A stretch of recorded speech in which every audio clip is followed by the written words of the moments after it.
Abre la presentación.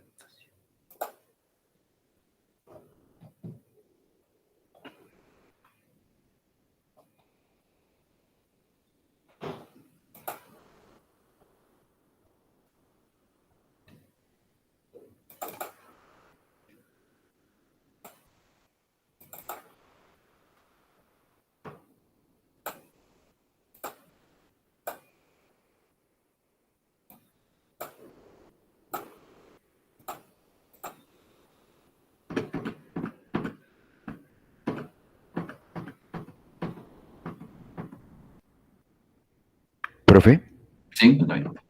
disculpa una preguntita. Es con respecto a lo del informe de cálculo de pieza. No sé si te la Sí, puedo hacer.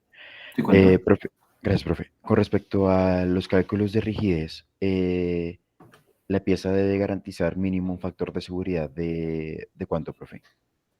En general, para todos los cálculos, los factores de seguridad van desde 1, 2 hasta 3.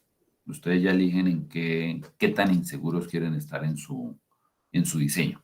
Digamos, 1, 2 es cuando usted tiene una certeza muy clara en que lo que está calculando es correcto y solamente deja apenas un 20% de incertidumbre, por eso el 1, 2. Y ya 3 es cuando usted realmente no tiene ni idea de lo que está haciendo y da hasta un 300% de posibilidad de error. Entonces, entre esos dos extremos se mueve normalmente el factor de seguridad. Usted como diseñador lo elige. Ah, listo, profe. Profe, pero digamos en nuestro caso nosotros somos el grupo de la llave, ¿sí? Sí, En nuestro caso nosotros ya tenemos dimensiones, digamos, como que comerciales, bueno, con unas normas con las que nos basamos para pues, las llaves. En nuestro caso podemos asumir que hay una carga específica y que con esa carga específica se cumple un factor de seguridad, por ejemplo, de 2. ¿Eso sería un buen criterio? O, pues ahí en ese caso ustedes tienen la dimensión genérica de la llave. ¿Van a dejar la llave con las dimensiones de norma o van a modificar espesor? no, con dimensiones de norma, profe. Entonces, en ese caso, como cambian material, pues van a tener que calcular si le soporta o no con la resistencia a fluencia y con la vida fatiga.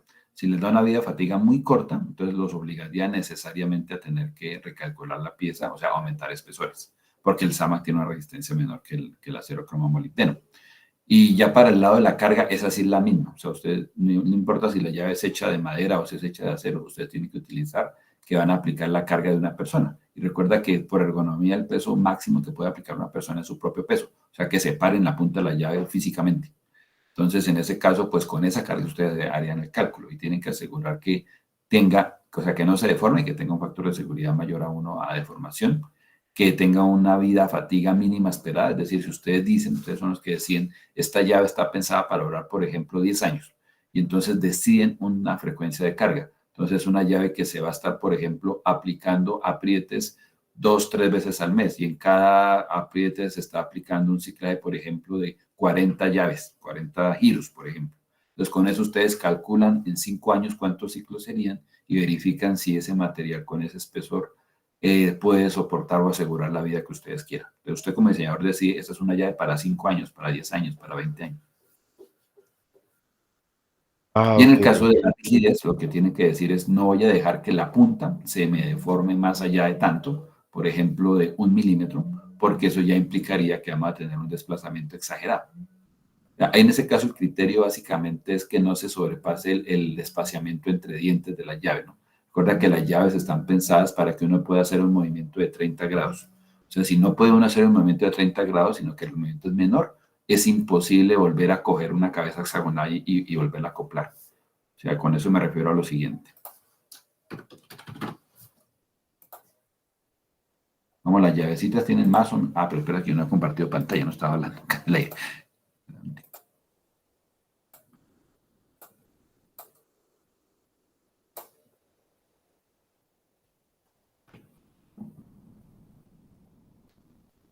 Entonces, la llave, digamos, es una llave de tuercas, de hexagonal. Sí, señor. Digamos que más o menos una cosa así, ¿no? Entonces, si ustedes miran, esas llaves tienen un angulito por acá, ¿no? O sea, esto tiene un desfase de 30 grados. ¿Por qué tiene ese desfase? Porque precisamente la idea es que uno pueda moverse en un espacio confinado. El espacio confinado que está pensado para que la llave se mueva sería 30 grados. O sea que digamos que usted cuando mueva la mano que a este punto se estrella con algo y mueve la mano que a este punto se estrella con algo.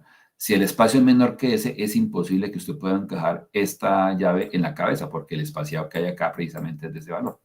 Entonces, por eso no lo puede realizar. Entonces, en total les daría ese espaciamiento. Entonces, si tú tienes una rigidez muy mala, es decir, que por ejemplo cuando aplicas la carga acá, se le desplaza esto demasiado, pues significa esto que rota poco la cabeza y usted realmente ya se estrella con el tope acá.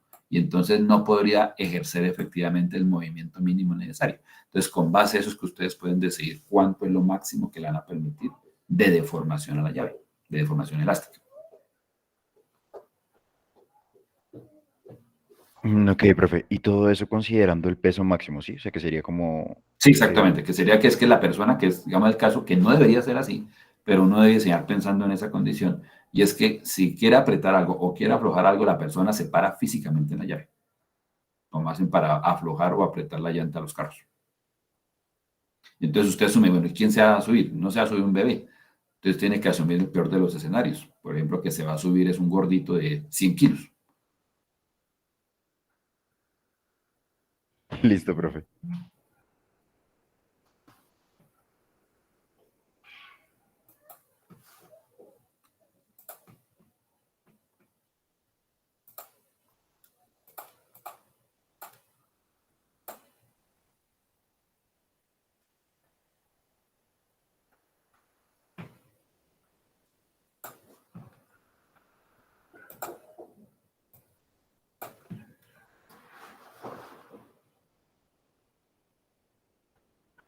Bueno, entonces estamos en esta partecita de las constantes elásticas. Ya hemos mencionado que en el caso más general de la teoría de la elasticidad,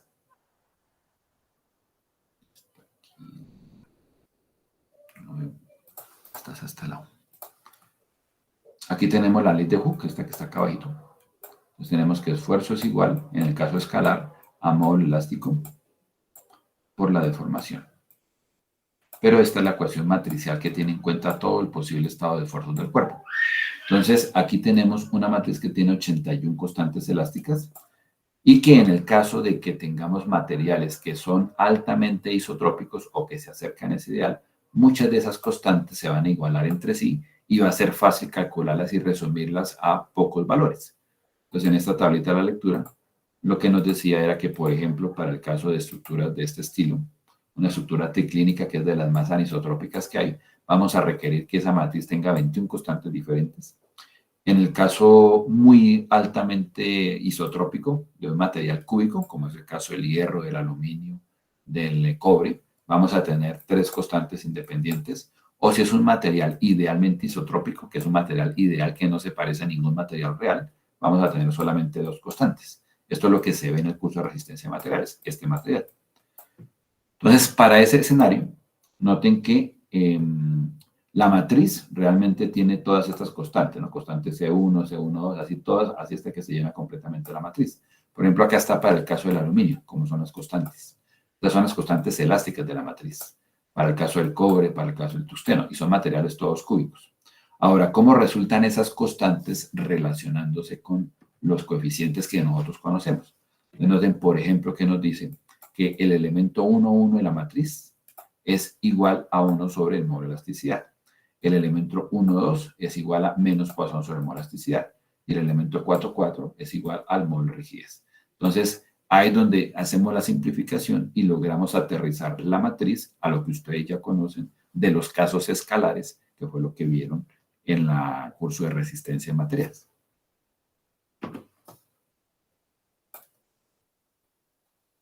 Yo si estoy grabando o no estoy grabando, no me acuerdo. Te reviso. Así está grabado.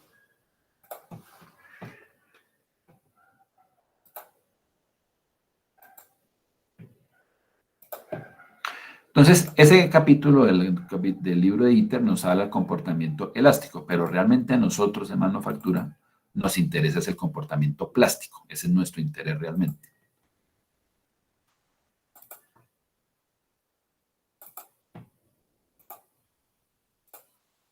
¿Por qué el comportamiento plástico? Pues porque nosotros vamos a llevar el material a sobrepasar el límite de fluencia y obligarlo a que se deforme porque queremos precisamente cambiar la forma del material. O sea, queremos trabajar en la zona de deformaciones permanentes. Mientras que en diseño mecánico uno quiere trabajar es por debajo de la zona de deformaciones permanentes y por eso es que el curso de resistencia de materiales que está orientado a diseño mecánico, pues trabaja es teoría de elasticidad, puras ley de Hooke, que fue lo que ustedes trabajaron allí. Entonces ya propiamente el curso es esto, que es la teoría plástica de los materiales, que es la segunda lectura del libro de ITER, que es donde nos estamos basando para este comportamiento. Entonces recuerden que la curva de esfuerzo de formación de un material tenemos la zona elástica y la zona plástica. En esta zonita es que estamos aplicando la ley generalizada de Hooke, que decimos que es esfuerzo como matriz igual a la matriz de rigidez como matriz también, y acá multiplicada por la matriz de deformaciones. Entonces, eso es lo que estamos diciendo. Ahora, como son matrices, si yo quiero hallar la expresión de deformaciones, ¿qué debo hacer? O sea, la deformación aquí es igual. Como son matrices, recuerden que uno no puede hacer la chambonada de que coja la matriz y pase la de eso no se puede hacer. ¿Qué es lo que se hace? Pues si es una matriz cuadrada, coger el inverso y multiplicarlo. Exactamente, lo que hacemos es sacar la inversa de esta matriz, la matriz C. Entonces, el epsilon va a ser igual a la matriz inversa C, multiplicado en ese caso casi por la matriz de esfuerzos. Entonces, por eso ahí en la lectura de elasticidad nos decían que esta matriz tenía un nombre cuando la formulábamos así y otro nombre cuando la formulábamos así. En un caso se llama matriz de rigidez y en otro caso se llama la matriz de compliance, que digamos sería su contrario o su inverso. Eso aplica en la zona elástica, que eso fue la teoría que vimos en el capítulo 2. Pero en la parte de manufactura de materiales nos vamos a meter es con esta zona, la zona plástica. Entonces, teoría de la plasticidad es la teoría que me relaciona esfuerzos y deformaciones dentro de esta región. Aquí, ¿cómo podemos modelar esta zona que no es una curva? No es una línea recta. Noten que en último esta es una ecuación lineal o una ecuación de composiciones lineales, por lo tanto es la ecuación de una línea recta. Pero esto de acá sí no es una línea recta, entonces tenemos que modelarlo de manera no lineal. Y una de tantas formas de hacerlo sería, por ejemplo, con este modelo, en el cual decimos que el esfuerzo es igual a una constante por la deformación elevada a un determinado exponente. Entonces, de esa manera se puede modelar parcialmente esta zona, solamente la parte que es de tipo plástico. En el comportamiento plástico hay varios fenómenos que no se presentan en el comportamiento elástico que hay que tener presente de manera total o parcial cuando se están estudiando los materiales en esa región. Por ejemplo, hay un comportamiento que se llama el comportamiento anelástico. Y es que si ustedes cargan el material, pasan zona elástica, llegan hasta cierto grado de plasticidad y descargan, en el proceso de descarga el material se va a descargar con el mismo módulo elástico que tenía cuando cargar. Esa parte no cambia. Llega a un valor de deformación final E2, pero después de un cierto tiempo, el material se sigue recuperando un poco más hasta llegar finalmente a una deformación E3. Ese comportamiento se llama comportamiento anelástico, que es bastante notable, por ejemplo, en materiales poliméricos que tienen un comportamiento viscoso y no tan notable en materiales metálicos o cerámicos. Otro comportamiento que se da en la parte plástica es que cuando ustedes cargan, descargan y vuelven inmediatamente a cargar, teóricamente deberíamos tener que la curva de descarga es exactamente una paralela a la zona elástica inicial y la curva de carga exactamente igual, es decir, deberían ser la misma línea, pero no lo son. Entonces, como tenemos acá un área encerrada por estas dos curvas, eso significa que vamos a disipar calor. Ese calor medido en esa zona de área es lo que se llama la histéresis o el comportamiento de histéresis en el comportamiento plástico. Es decir, que cuando deformamos cargando plásticamente y descargamos deformando plásticamente también, no tenemos exactamente la misma línea de carga, lo que se traduce en un loop de histéresis. Y el otro efecto que tenemos es el efecto de Bauchinger, en el cual cargamos un material, sobrepasamos límite elástico. Noten que acá el límite elástico lo estamos notando como así más sub 0. Límite elástico es hasta donde el material se comporta de manera elástica. Empieza la deformación plástica, llegamos a este punto y ahora descargamos y seguimos cargando para el otro lado. Entonces aparece un esfuerzo de flujo que es ahora diferente y menor que el esfuerzo de flujo que teníamos antes de haber cargado a tracción. Ese efecto se conoce como efecto de Bauchinger. Ahora, ¿cómo modelamos un material de tipo elástico-plástico? O sea, que tiene el comportamiento elástico y plástico, toda esta zona. Pues lo obvio sería pues, utilicemos el modelo lineal elástico en las deformaciones que van desde cero hasta esta deformación que la llamaríamos deformación de inicio de elasticidad.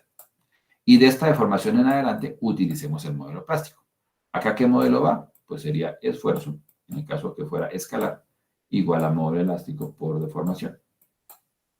Y en este caso podemos utilizar, por ejemplo, el modelo que estaba anteriormente, que era una constante K multiplicada por la deformación y elevado a un exponente n, que normalmente se le llama coeficiente de endurecimiento.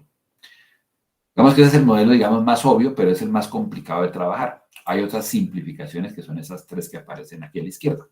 Entonces, una es suponer que el material es un material plástico ideal. ¿Qué significa un material plástico ideal? Que no endurece por deformación.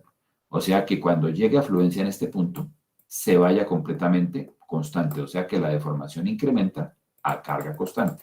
Eso es un comportamiento típico de un fluido. Por eso se llama un plástico ideal. Y noten que acá el modelo está despreciando la parte elástica. Él asume que partimos desde cero comportamiento de elástico y partimos de una vez a tener comportamiento plástico ideal 100%. Es el modelo más simple de plasticidad, el más simplificado de todos, el más fácil de trabajar, pero el más irreal. Otro un poquito más real es asumir que tenemos parte elástica, lineal, y otra parte plástica, tipo comportamiento fluido ideal. Pero tiene el problema de que no me está modelando esta condición, que es que hay un endurecimiento por deformación. Recuerden que eso se llama endurecimiento por deformación porque si yo he cargado hasta esta carga, por ejemplo, y tengo esta deformación, si yo quiero seguir deformando más, o sea, moverme más a la derecha, me toca subir la carga, lo que me dice la gráfica. Entonces, la deformación que tuve me está obligando a que me toque aumentar la carga porque se está endureciendo. Eso es lo que me está midiendo ese aumento progresivo que tenemos en esta zona. Eso es endurecimiento por deformación. Un material plástico ideal no tiene endurecimiento por deformación. Entonces, puedo modelar esta parte. La forma más simple es haciendo que esto sea una línea recta. Entonces, tengo línea recta para parte elástica y otra línea recta para parte plástica. Pero obviamente eso se desvía de lo real, porque acá tenemos realmente es una forma similar a eso. Entonces son varias idealizaciones que tenemos para el comportamiento del material en el rango de tipo plástico. Pero me está dando un ángulo de 101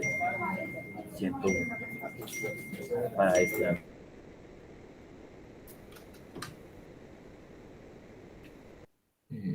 Pasó aquí, que se me trabó.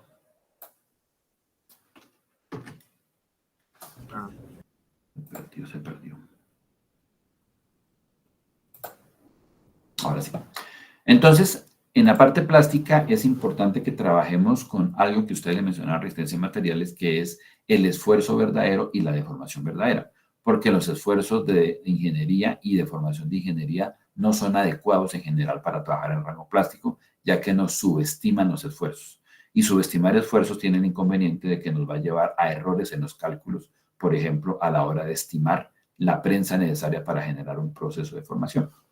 Recordemos que la deformación de ingeniería se define como el cambio de longitud de una probeta de tracción sobre la longitud inicial, que en términos de una integral sería 1 sobre L sub 0 del cambio de la longitud desde L sub 0 hasta L. Esa sería básicamente la definición. Pero hay una forma más correcta de hablar de deformación, que es lo que llamamos la deformación real, que esa se nota con la letra griega epsilon. Entonces, ¿qué es lo que se hace? Pues noten que aquí estamos diciendo que qué tanto se alarga el material con respecto a la longitud inicial. No importa qué tanto alarguemos, siempre comparamos con la longitud inicial. Pero lo más adecuado sería decir es esto. La deformación es alargo hasta una longitud 1 y lo comparo con la longitud que tenía previamente. Y ahora le sumo lo que alargo hasta una longitud 2 y comparo con la longitud que tenía en el aumento previo, o sea, con la L1. Y así sucesivamente. Entonces, esta serie, háganla atender a que esos salticos sean muy pequeñitos entre L1 y L0, entre L2 y L1 y así sucesivamente. Y eso nos lleva a este límite, en el cual la deformación verdadera se calcula es como el logaritmo natural de la longitud actual de la probeta de tracción sobre la longitud inicial. Entonces, esta es la forma más adecuada de hablar o de medir la deformación. Ya esa se llama la deformación verdadera. En cambio, esta que está acá, que es la más fácil de medir, se llama la deformación de ingeniería. Entonces aquí vemos una relación que existe entre esas dos deformaciones. Entonces podemos encontrar que la deformación verdadera, epsilon, que es igual al logaritmo natural de L sobre L sub 0, es lo mismo que decir el logaritmo natural de la deformación de ingeniería más 1. Aquí se están comparando los valores que arrojan cada uno de ellos. Entonces, digamos que hemos tenido una deformación de ingeniería de 0.01, aplicamos esta ecuación y como el número es pequeñito, pues me da que la deformación de ingeniería prácticamente es la misma. Ahora vayamos a un valor de 0.15. Al aplicar la ecuación, nos da que ya la deformación de real se me está desviando un 0.005. Me voy a 0.22 de deformación de ingeniería y la real es de 0.2. Si me voy a un extremo de tener una deformación de 53.6, noten que me da una deformación real de 4. Entonces acá sí la diferencia o el error es enorme. Entonces noten que a bajas deformaciones, las dos deformaciones, tanto ingeniería como la real, son muy parecidas entre sí. Pero altas deformaciones sí se nos va a complicar la vida porque aparece una divergencia importante. Y en deformación plástica, que nosotros vamos a estar trabajando en el gráfico de esfuerzo de formación por estos lados, vamos a estar en este escenario. Mientras que en la parte elástica, diseño mecánico, van a estar más bien por este lado. Entonces, por esa razón, en los cursos de resistencia de materiales y de diseño de elementos de máquinas, trabajan con la deformación E, porque es prácticamente la misma de ingeniería, la misma real, perdón. Pero en plasticidad nos toca trabajar es con esta que está acá, con la deformación verdadera, porque la de ingeniería presenta errores muy altos, ya que recuerden que la definición de deformación es incorrecta. La deformación realmente siempre uno tiene que estarla comparando. Es que tanto me alargo diferencialmente con la longitud que tenía inmediatamente antes del alargamiento diferencial y no alargamiento total con respecto a la longitud inicial, porque ahí incurre en error. La definición correcta es esta. Pero esta es un poquito, digamos, más perecuda de allá. Entonces, la ventaja de trabajar con la deformación verdadera en lugar de la deformación de ingeniería, pues es obviamente que es la solución exacta y entre más exacta sea una solución, pues sus resultados van a ser más confiables. Entonces, aquí nos comentan la paradoja que se presenta precisamente cuando estamos trabajando con deformaciones de ingeniería versus las deformaciones reales. Entonces nos dicen, consideremos un caso en que tengamos un cilindro, el cual se deforma hasta el doble de su longitud inicial. O sea, tenemos una condición inicial que es este cilindro con esta longitud L. Le aplicamos carga de tracción y la vamos a alargar en deformación plástica hasta 2 veces L. Entonces nos queda con esta dimensión. Por lo tanto, si calculamos la deformación de ingeniería, ¿qué sería? Pues el alargamiento sería 2L menos 2 menos L, o sea, se alargó una L. Con respecto a la longitud inicial, que es L sub 0, pues nos da 1. Esa sería la deformación. O sea, me dice que hubo una deformación del 100%. Ahora, si queremos alcanzar la misma cantidad de deformación, pero en sentido negativo, entonces el cilindro debe ser aplastado hasta un espesor de 0. O sea, ¿cómo así? Esto que está acá, pasar de acá a acá, significa lograr un E igual a 1. Ahora, si yo quiero con este cilindro obtener el mismo E de 1, pero en sentido negativo, ¿qué me toca hacer? Pues aplastarlo hasta que quede como una lenteja. O sea, en el espesor L se vuelve 0. Y obviamente eso no tiene ningún sentido. Entonces ahí se ve que la definición no tiene lógica. O sea, la definición de la deformación de ingeniería no es reversible, lo que me está diciendo eso. Por lo tanto, no tiene ningún sentido matemático cuando tenemos altos valores de desplazamiento. Entonces, apliquémosle este mismo ejercicio, pues lo que estamos haciendo ahorita, pero con la deformación real. Entonces, en este caso, pasar de aquí a acá, la deformación real sería el logaritmo natural de 2 veces la longitud inicial sobre longitud sub 0, es decir, el logaritmo natural de 2. Y para lograr exactamente la misma condición reversible, o sea, pasar de aquí hasta allá, entonces yo lo que haría es logaritmo natural de la longitud inicial, L sub 0 sobre 2, dividido L sub 0, y esto me da igual al logaritmo natural de un medio, que eso es igual a, por pruebas de logaritmo, a menos el logaritmo natural de 2. Entonces noten que pasar de acá hacia arriba, o sea, coger un cilindro y bajarlo a la mitad de su longitud, o pasar de un cilindro y alargarlo al doble de su longitud, tienen exactamente la misma deformación, solamente con sentido opuesto. Entonces, eso sí me está modelando de manera correcta el proceso de formación.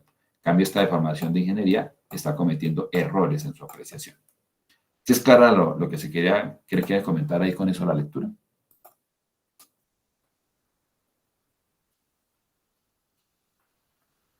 Sí, profe.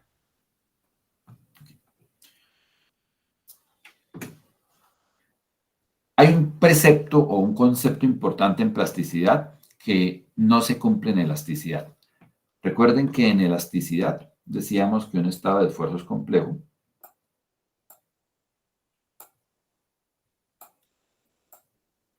Tenemos esfuerzos en todas las direcciones normales y tenemos todos los cortantes.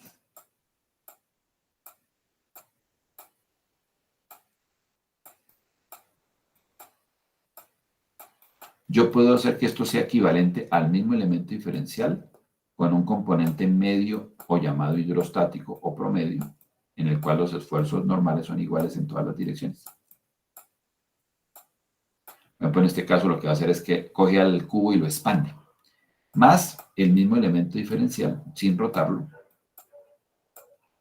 con los vectores de esfuerzo que le hacen falta para sumarse con este para que me dé el de acá. Y aparecen los mismos cortantes que estaban originalmente, entonces todos los que están acá. Entonces, este estado de esfuerzo lo llamamos deviatrónico o de desviaciones. Y este estado de esfuerzo lo llamamos el hidrostático o promedio. El hidrostático, como tenemos fuerzas iguales en todas las caras, pues significa que si son todas de tracción, el tubo se expande. Y si son todas de compresión, el tubo se comprime. O sea que acá implícitamente hay un cambio volumétrico. Hay cambio de volumen claramente. En este caso, no hay cambio de volumen, solamente hay distorsión. Por eso se llama componente diatrónica. No hay delta de V. Por esa razón, recuerden que ya les comenté la clase pasada que la parte de plasticidad se centra en este componente para poderla modelar. Por eso nos dice acá que una condición que típicamente se toma es que el proceso de deformación plástica en un metal es esencialmente un proceso incompresible. O sea, estamos diciendo que no hay cambio volumétrico, solamente hay cambio de volumen. O sea que cuando carguen ustedes una pieza, ¿va a cambiar de volumen? Claro que sí, pero solamente hasta que están cuando están en la parte elástica. Ya cuando pasan a la parte plástica, el volumen permanece constante.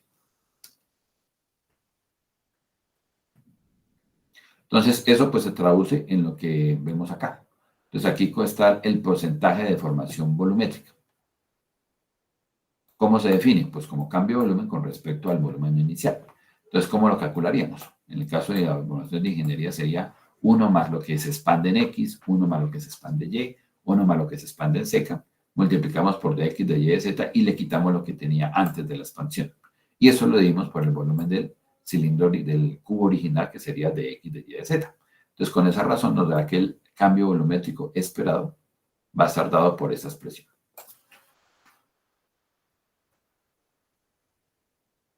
Debido a que, esto sería para el caso plástico, en el caso elástico general, ¿no? Debido a que en el caso plástico eso no se presenta, entonces ahí decimos que el delta se nos va a convertir en cero, que es lo que estamos diciendo acá. Entonces, siempre que tengamos deformaciones plásticas, la parte plástica podemos decir que lo que se deforma en X más lo que se deforma en Y más lo que se deforma en Z, que es lo mismo que decir que la deforma en las direcciones principales, va a ser en suma neta cero, porque no hay cambio volumétrico. Es una condición de frontera que siempre vamos a tener en los procesos de deformación plástica. Pero repito, hay que tener cuidado con eso. Cargamos una pieza desde cero, cero carga. Primero lo que va a ocurrir es que cambia de volumen mientras estamos pasando por la zona elástica. Cuando entremos en el rango plástico ya permanece constante el volumen.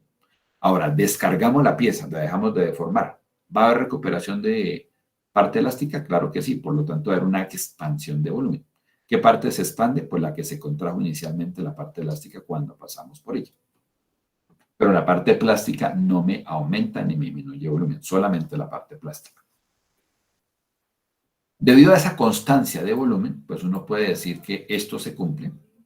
Por lo tanto, la deformación no solamente se puede calcular real como el logaritmo natural del cociente de la longitud actual con respecto a la longitud inicial, sino que se puede calcular también como la relación de áreas, que se utiliza mucho en el caso de probetas de tracción.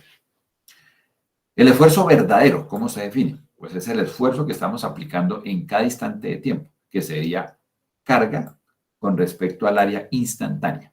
Entonces, si estamos cargando una pieza, una barra, un ensayo de tracción, Esta es la condición no cargada. Tenemos esta área más grande, pero bajo carga, por efecto de Poisson, se me está adelgazando. Entonces noten que acá el área es más pequeña que el área que teníamos acá.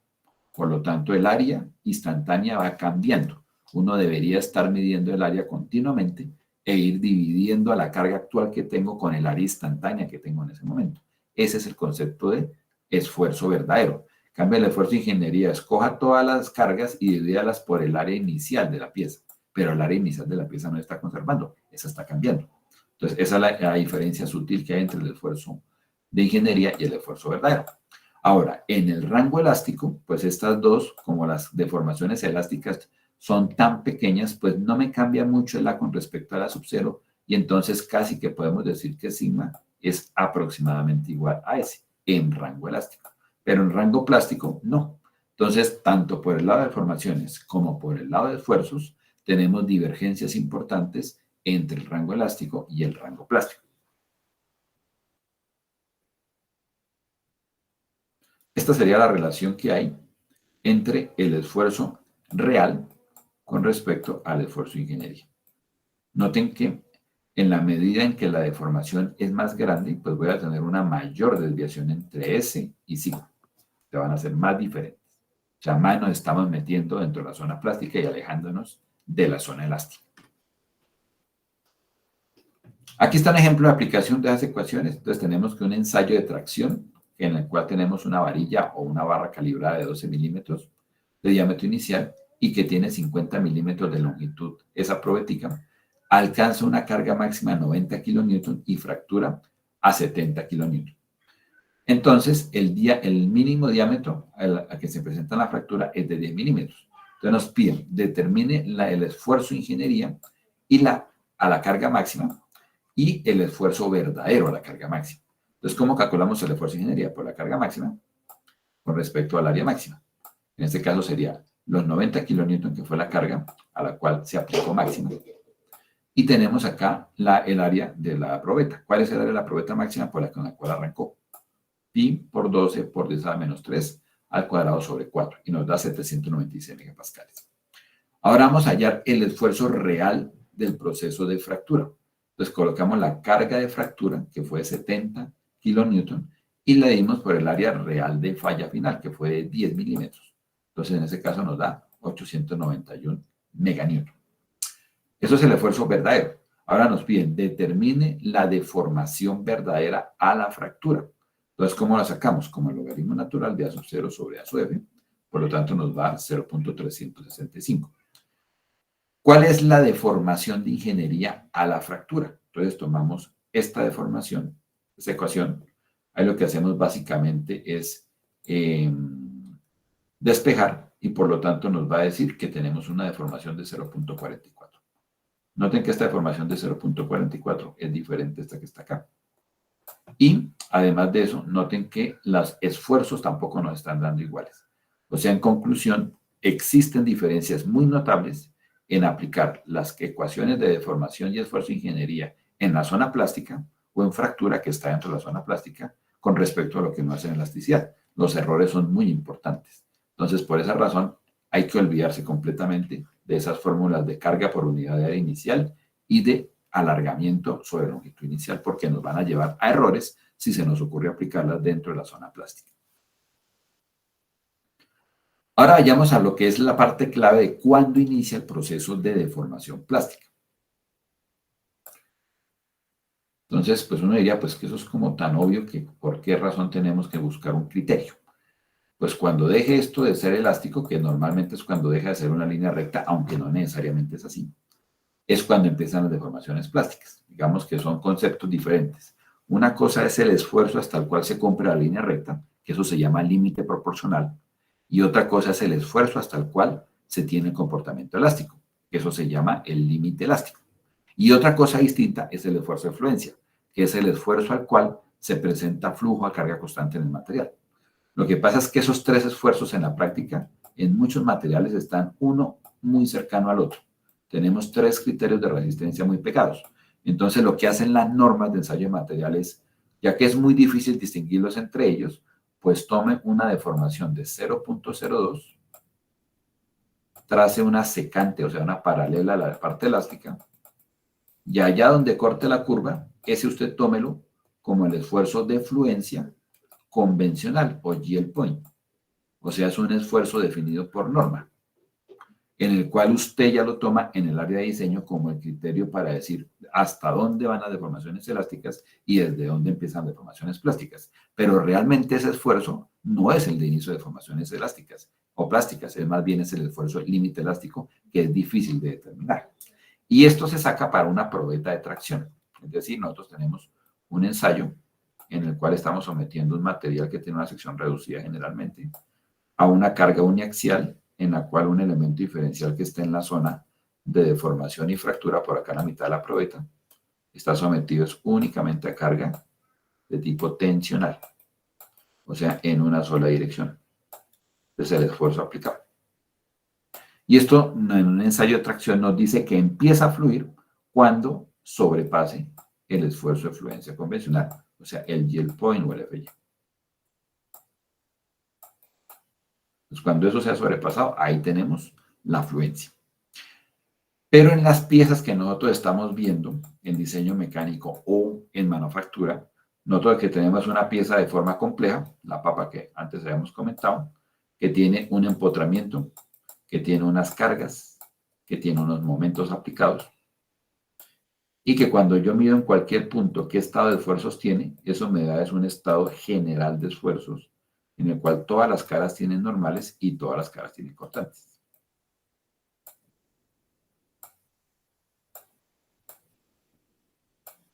Entonces tenemos cortes y tenemos normales. Ese es el estado general de esfuerzo. Manejar eso es complicado, entonces nos permite la teoría decir que esto es igual, o sea que es perfectamente equivalente, sin error a dudas, a un elemento diferencial orientado en otra orientación, en la cual logramos eliminar los efectos de corte y nos quedamos solamente con esfuerzos normales. Y eso lo llamamos los esfuerzos principales. El sigma 1, sigma 2 y sigma 3. Yo puedo decir que esto es igual a esto. O sea, yo podría coger ese elemento diferencial, seguirlo rotando hasta llegar a que me quede un solo vector actuando en una sola cara de tipo normal. Entonces, ¿qué hizo?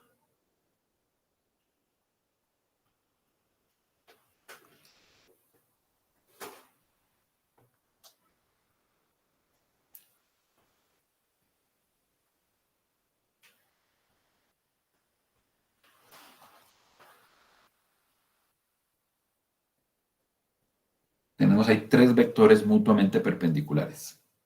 Se pueden convertir en un solo vector.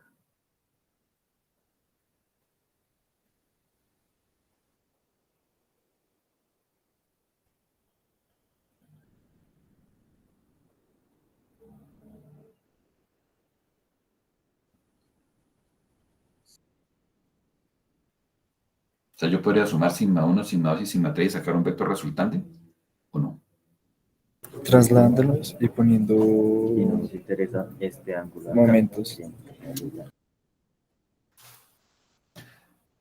Entonces, podría ser, por ejemplo, que ustedes saquen un vector acá resultante, acá en el largo de esta diagonal, y digan que esta es una componente de este, esta es una componente de este, y el sigma 1 es una componente de este. Digamos, un vector que parte de origen llega hasta allá. Digamos, eso sería correcto si este vector solamente tuviera información escalar en él. Pero noten que el vector es perpendicular a un plano. Y este plano no es exactamente este otro plano, ni es igual a este otro plano. Entonces son vectores que desde el punto de vista vectorial usted los puede sumar, sí, pero que su significado físico tiene relación con respecto al área en el cual están actuando. Entonces, por definición, usted no los puede sumar. Por esa razón, el círculo de Monod dice que lo máximo que uno puede simplificar es llegar a sigma 1, sigma 2 y sigma 3. O sea, vectorialmente podría sumarlos, pero desde el punto de vista conceptual no se puede hacer. Ya que esto no se puede hacer. No hay forma de hacer decir que este estado que está acá de tres esfuerzos principales, que es igual al estado general de esfuerzos, vaya a ser igual a un estado de tracción uniaxial, que es el de las probetas de ensayo. Y por eso surge precisamente la necesidad de buscar criterios de falla. O sea, yo cómo comparo dos cosas que de entrada no son comparables. Y por eso mismo hay muchos criterios, hay muchas teorías que tratan de dar luces de cómo poder hacer una comparación de dos cosas que son distintas. Digamos, un burro con una vaca tienen todos cuatro patas, tienen orejas, tienen nariz, tienen ojos, pero no son iguales. Entonces, compararlo no es del todo correcto. Pero nos toca hacerlo porque hacer un ensayo de resistencia material que aplique este estado de cargas para ver cuál es el estado límite es muy complejo y muy costoso de realizar. Lo más sencillo es hacer un ensayo de tracción uniaxial que aplica este estado de esfuerzos. Entonces me toca ver cómo hago yo a buscar un criterio de decir, este estado real, cómo lo puedo comparar con este que es el del ensayo y decirme si puede haber fallo o no. Ese es el origen de los criterios de falla y como hay muchos criterios, por eso tenemos tantas ecuaciones para hacerlo. Entonces, en el curso de resistencia de materiales vieron 4 criterios típicamente, que son el criterio de Von Mises, el criterio de Tresca, el de Mohr y el de máximo esfuerzo normal. Pero en los libros de resistencia de materiales ustedes encuentran que son cientos de criterios de falla y que cambian de un material a otro. ¿Por qué hay tantos? Porque precisamente estamos comparando vacas con perros, son cosas completamente diferentes. Pero la idea es tener algún criterio para poder sacarle el resultado que hay acá en la probeta de tracción, ver cómo lo podemos trasladar aquí a la probeta o a la pieza real. Eso es lo que nos complica la vida en este caso. Entonces pensemos en el criterio de Von Mises. Von Mises lo formuló diciendo, debe ocurrir el proceso de deformación plástica, o sea, vamos cargando una pieza y empieza a deformarse cuando el J2 exceda un valor crítico. ¿Qué es el J2? Es el invariante de la ecuación de esfuerzos para sacar esfuerzos principales de la componente deviatrónica. Recuerden que un estado general de esfuerzos lo convertimos en un estado de esfuerzos hidrostático o promedio más la componente de tipo deviatrónica. Entonces, a este estado de esfuerzos le sacamos componentes principales. Y entonces, la componente principal se saca por un polinomio que nos va a decir estado de esfuerzos deviatrónico a la 3 más un J1 por esfuerzo deviatrónico a la 2 más un J2 por esfuerzo deviatrónico a la 1 más un J3. Esta es la ecuación de esfuerzos principales o polinomio característico del estado solamente deviatrónico. Entonces, lo que propuso Von Mises es solamente pongamos la atención a este. Este J2, si alcanza un valor crítico del material, es el que va a presentar la falla. ¿Y el J2 cómo se calcula? Es un sexto de sigma 1 menos sigma 2, sigma 2 menos sigma 3 y sigma 3 menos sigma 1, todos al cuadrado. Esto es lo que ustedes utilizaron allá en resistencia de materiales. ¿De dónde viene? Es el componente J2, el invariante, únicamente la ecuación de la parte deviatrónica, no del esfuerzo total, no hay que confundir con eso. Es únicamente la parte de desviaciones que es la responsable de la deformación plástica. Y entonces, ¿qué hace él? Entonces él dice, esto alcanza un valor crítico. ¿Y cuál es el valor crítico? Pues debe ser el mismo valor crítico que alcanza la probeta de ensayo de tracción. Entonces lo que hizo fue, a la probeta de ensayo de tracción, le halló su componente deviatrónica, le halló su J2, los igualó y precisamente surge entonces que este sería el criterio. El K que es igual del ensayo de tracción, me diría que el K es igual al esfuerzo de flujo o el esfuerzo límite elástico dividido sobre raíz de 3. Y ese va a ser el valor que vamos a meter acá para decir que ese va a ser el criterio de falla. Si mi J2 es mayor que este K al cuadrado, a donde a su vez el K es igual a sigma sub 0 sobre raíz de 3, entonces vamos a tener falla por movimiento plástico del material. Ahora noten, de entrada, pues que ahí uno dice, pues ese criterio será bueno, malo, regular, pues de entrada fijo es malo. ¿Por qué fijo es malo?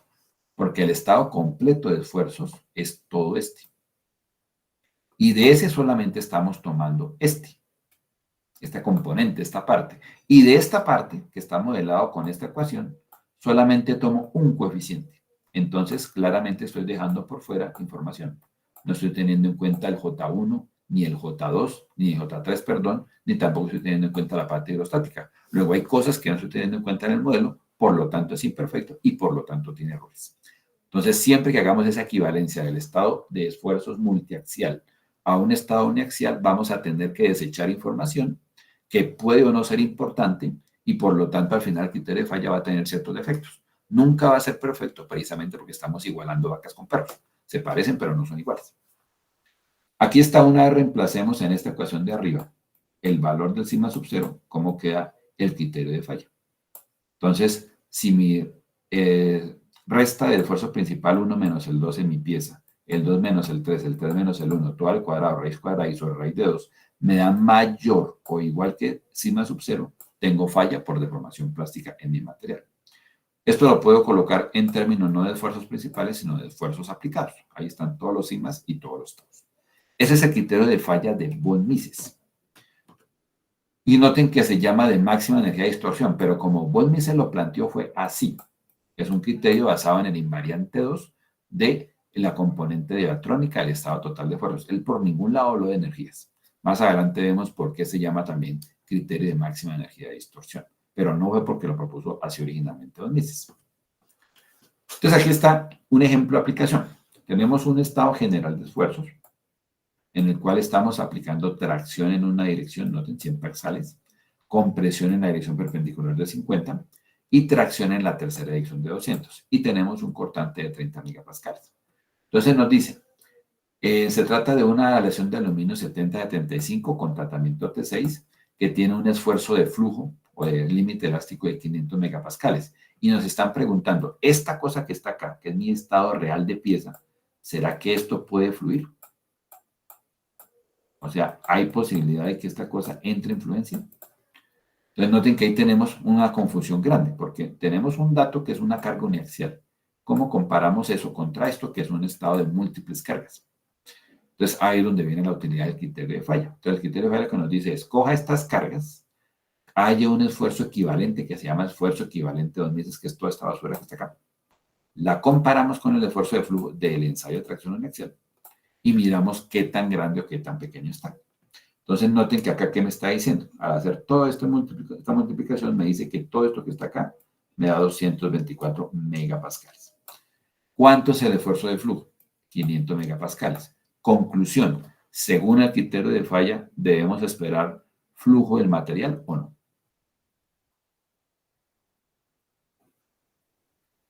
No, profe. Sería que no. Ahora, ¿podemos meter la mano a la candela que eso va a ocurrir? La verdad no, es un criterio. En este caso estamos bien lejos de las condiciones de fluencia. Noten que los esfuerzos realmente están lejitos. Pero noten que si uno se guiara, porque uno podría pensar, no, pues cojo cada esfuerzo individual y lo comparo con este. Todo lo normal. Entonces, como ninguno pasa de 500, entonces no hay flujo. Pero ¿y este qué? ¿No puede comparar con ese? Pues no, porque esta cosa es un cortante y eso es un normal. Entonces, este tiene que estar ejerciendo alguna influencia. Además, por el efecto de Poisson, recuerden que la carga en esta dirección me está modificando el comportamiento en esta dirección y en esta. Luego, todo está correlacionado, entonces no es correcto que uno coja cada vector y se ponga a compararlo por separado. Entonces, lo más correcto es encuentre un esfuerzo equivalente uniaxial que tenga en cuenta la presencia de todos esos esfuerzos. Eso es lo que llama criterio de falla. En este caso, el de von Mises. Y este, noten que sí me diría que es más alto en principio que cualquiera de estos individualmente. Entonces, si estoy peligrosamente cerca a fluencia, podría cometer una ligereza si me pongo a comparar cada esfuerzo individual, porque de pronto digo que es seguro el diseño cuando realmente no lo era.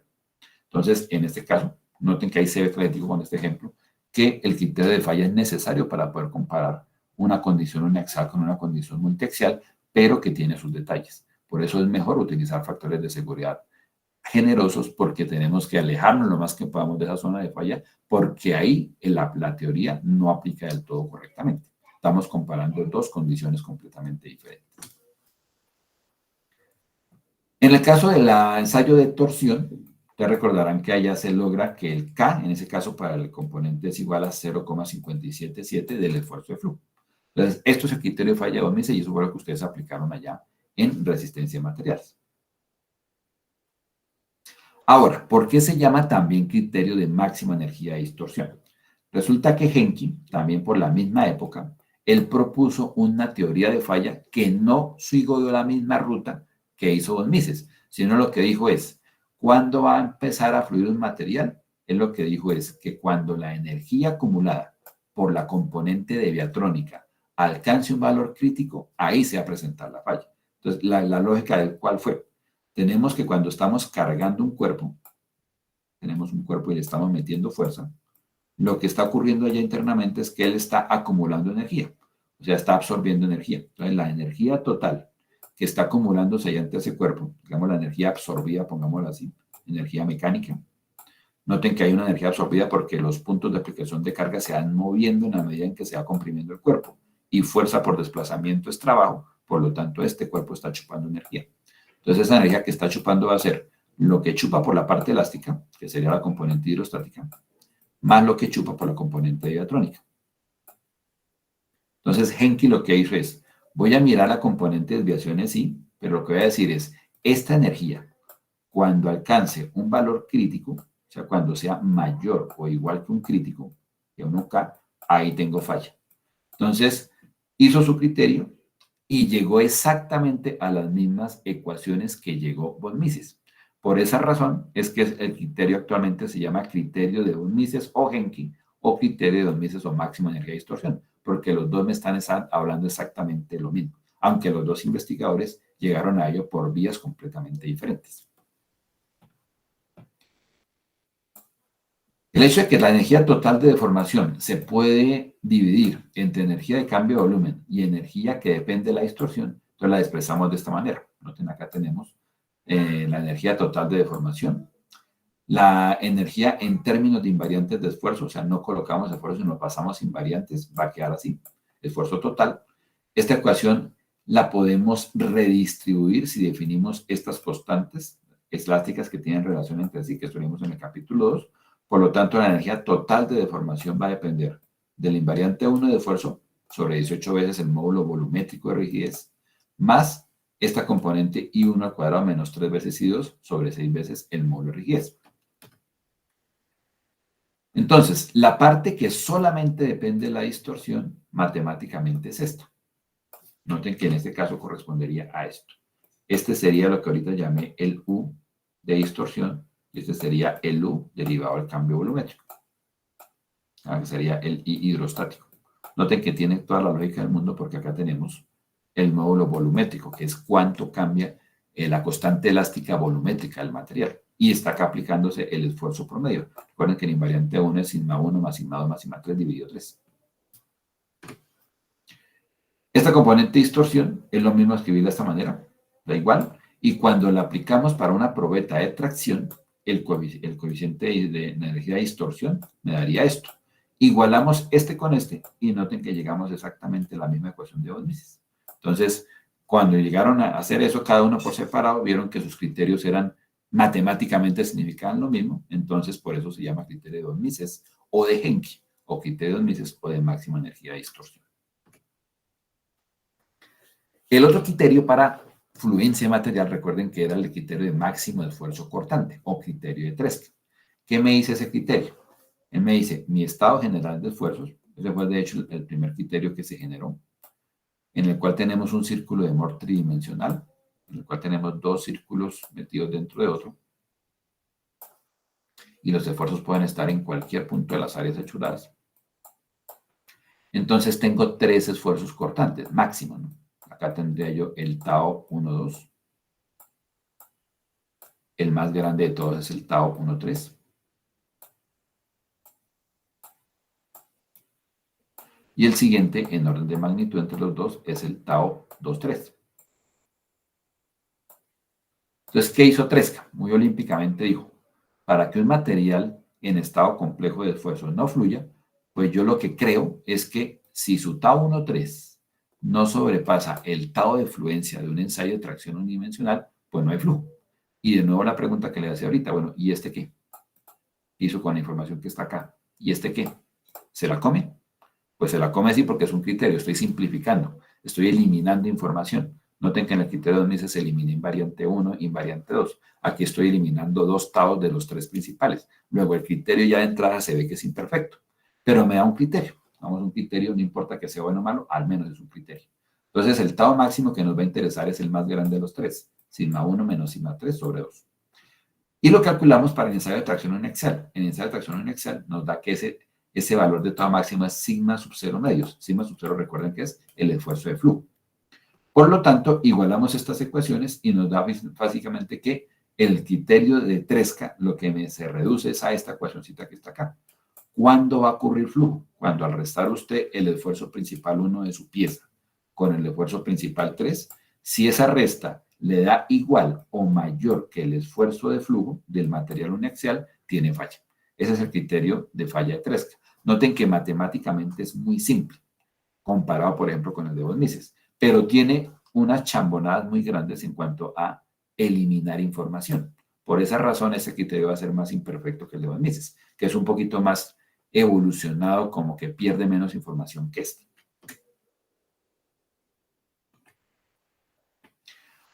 Acá tenemos un ejemplo de esfuerzos combinados, muy simple, en el cual tenemos una tubería que está sometida a tracción y que además de eso está sometida a un momento torsor. Entonces, ¿eso en qué se va a traducir? En que sobre su superficie van a experimentarse esfuerzo simultáneo de tracción en X, derivado de esta carga P, y producto del momento torsor, pues aparecen los esfuerzos cortantes. Entonces tenemos sigma X y tau XY. Ya con ese solo hecho, ya es un estado complejo de esfuerzos. Es el menos complejo de todos los posibles complejos, pero aún así ya no es uniaxial. Ya no es fácil hacerle una equivalencia directa con el proceso del ensayo de tracción uniaxial. Entonces, para ese caso en particular, si aplicamos la ecuación 2.9, pues vamos a encontrar que los esfuerzos principales sigma 1, sigma 2 y sigma 3 vienen dados por esa expresión. Estamos aplicando el círculo de Moore. Aquí están todos los estados posibles de esfuerzo en ese caso. Si aplicamos el criterio de falla de máximo esfuerzo cortante. Si aplicamos el criterio de von Mises, nos da esta expresión. Esta ustedes la utilizan mucho en diseño de ejes. Cuando están calculando ejes, normalmente utilizan una expresión de esfuerzos equivalentes y que acá está un 3 o un 4, si es Tresca o si es von Mises. Solamente aplica cuando tengamos un cortante y una tracción. Ya en estados más complejos de varias tracciones o compresiones, varios cortantes ya no aplica, ya toca utilizar todo el polinomio completo que estábamos trabajando antes. Entonces aquí están comparados cómo se comportan el criterio de falla de von Mises y el criterio de máxima energía de distorsión o de von Mises con respecto a los datos reales de algunos materiales. Entonces noten que acá se ve, está colocado el tau con respecto al esfuerzo de flujo y acá está colocado el sigma con respecto al esfuerzo de flujo. Recuerden que nos decía que en ensayos de torsión, en el caso del criterio máximo cortante, predecía que el flujo aparecía a 0.5, mientras que con el criterio máximo de distorsión predecía que aparecía a 0.57. Por eso acá parten de puntos diferentes. Esto sería para un ensayo de corte puro. Y acá en este eje horizontal tenemos un ensayo de tracción pura. En ambos casos, pues parte de uno. Los puntos hacen referencia a datos experimentales y lo que se evidencia ahí es que el criterio de von Mises o de Henke o de máxima energía de distorsión es el que mejor representa los datos experimentales cuando lo aplicamos a piezas reales. Por esa razón, ese criterio de von Mises se utiliza tanto porque aunque tiene desechada información, o sea que no utiliza el invariante 1 ni el invariante 3, de todas maneras, información que está en el invariante 2 es suficiente para dar un buen criterio de falla. Mientras que el criterio de máxima energía el máximo cortante, noten que siempre me predice que la falla se da a cargas menores de lo que realmente ocurre en la realidad. ¿Cuál de los dos criterios serían el que ustedes utilizarían si están haciendo diseño mecánico?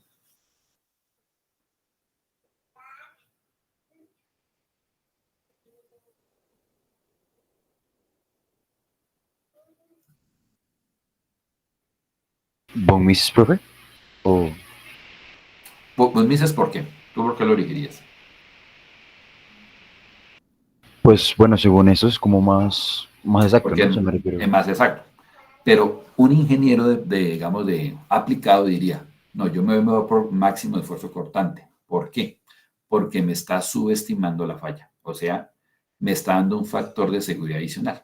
Entonces, el criterio de Tresca ha sobrevivido básicamente es porque como predice que la falla se da a esfuerzos menores de lo que realmente ocurre, que es lo que dice von Mises, pues me está dando un factor de seguridad extra en mis cálculos. por eso se utiliza tanto, aunque no es el criterio de falla más cercano a la realidad.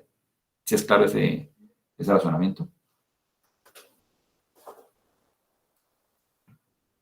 Sí, profe. Entonces, a veces en ingeniería no se utiliza lo correcto, lo exacto. Por eso los de ciencia no nos quieren tanto, ¿no? Que hacemos muchas chambonadas, muchas aproximaciones, muchos datos sacados de la manga, pero es porque se ha demostrado que funciona. El criterio de 3K no es exacto, pero tiene la ventaja de que puede generar diseños con un factor extra de seguridad. Hay algo que llamamos el locus de fluencia, que básicamente pues hace referencia a esto, que ustedes también utilizaron allá en resistencia a materiales, y es graficar sobre el plano de esfuerzo de principales, en este caso sigma 1 y sigma 3, los criterios de falla. Aquí están graficados el criterio de 3K, que es este hexágono, digamos, alargado que tenemos ahí, y el criterio de Mises, que es este hexágono, esta elipse que tenemos, que circunscribe al hexágono. Entonces, todos los puntos de combinaciones de esfuerzos principales, sigma 1 y sigma 3, que caigan dentro de esas regiones, son los que consideramos seguros. Noten que me está dando una condición extra de seguridad al criterio de 3K porque me está diciendo que estas zonas serían inseguras. Todos estos que están acá sobrepasándose. Entonces, si yo diseño pensando que únicamente voy a admitir puntos que caigan dentro del hexágono, pues con más seguridad van a ser seguros porque están dentro de la zona de seguridad de von Mises. ¿Qué pasa si tenemos un comportamiento de anisotropía en fluencia? ¿Recuerdan qué es lo que significa el término anisotrópico? ¿Un material anisotrópico qué característica tiene?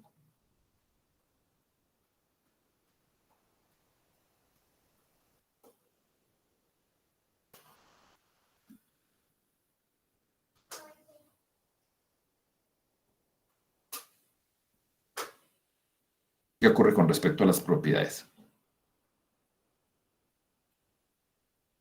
Que son diferentes, cambiando o sea, digamos, a lo según largo. la dirección de la aplicación de la carga.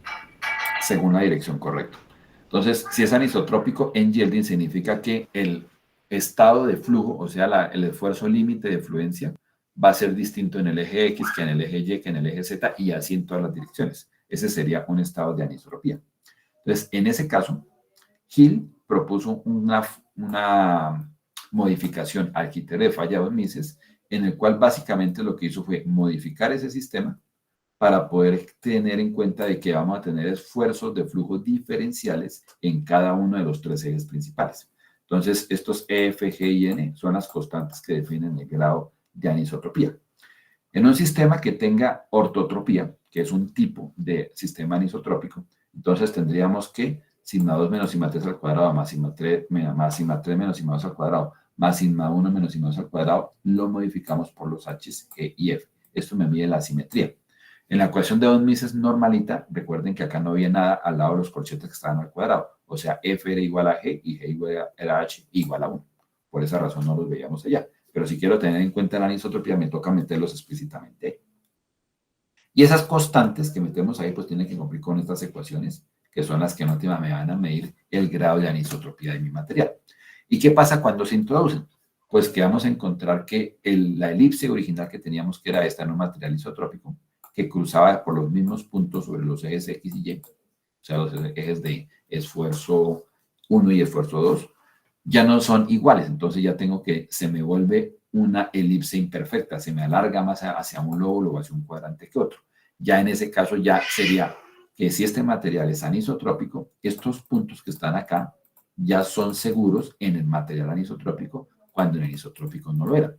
Digamos que por este lado tendríamos ventaja, pero si nos vamos para el lado opuesto, noten que ahora el material isotrópico ya es inseguro en unas zonas de combinación de esfuerzos principales en donde el isotrópico sí era seguro. Entonces, por eso es importante el poder tener presente que si hay anisotropía, la incluyamos en la parte del modelo de esfuerzos equivalentes de von Mises, porque si no podemos incurrir en errores que sobre todo en este caso serían graves, y es que tengamos fallas realmente cuando no queremos que se hubiera presentado. Falla en este caso sería que no quisiéramos que hubiera deformación plástica y si se presenta.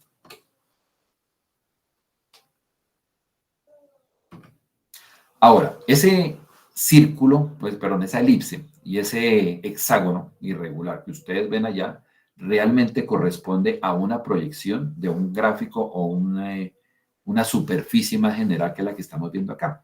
Aquí estamos graficando el eje principal sigma 1, el 2 y el 3, están los tres ejes. Y este eje que está acá colocado sería un eje que está formando igual ángulo con los ejes principales sigma 1, sigma 2 y sigma 3. Es decir, es una diagonal completa al cubo que forman esos tres ejes. Entonces, cuando cargamos un material, tenemos acá las coordenadas de esfuerzo principal. Vamos acá, lo proyectaría, digamos que estos sean los puntos que me está dando allí. Esos serían los valores del esfuerzo principal 1, principal 2 y principal 3. Y como todos los esfuerzos, como esta diagonal, sean todos iguales, pues noten que acá el esfuerzo es igual. Entonces acá sería el esfuerzo 3, sería igual al esfuerzo 2, al proyectado que está allá atrás. O sea, es, igual, es este mismo.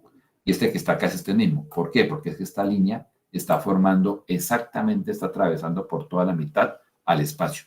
O sea que la proyección sobre el eje sigma 1, sigma 2 y sigma 3 del punto M que está ahí es exactamente igual. O sea, me está diciendo eso, que sigma 1 es igual a sigma 2 e igual a sigma 3.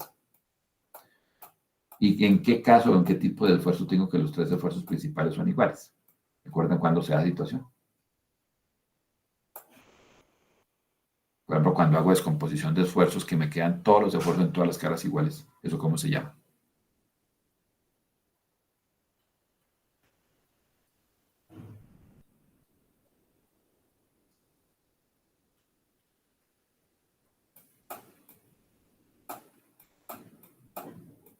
Sería un estado hidrostático.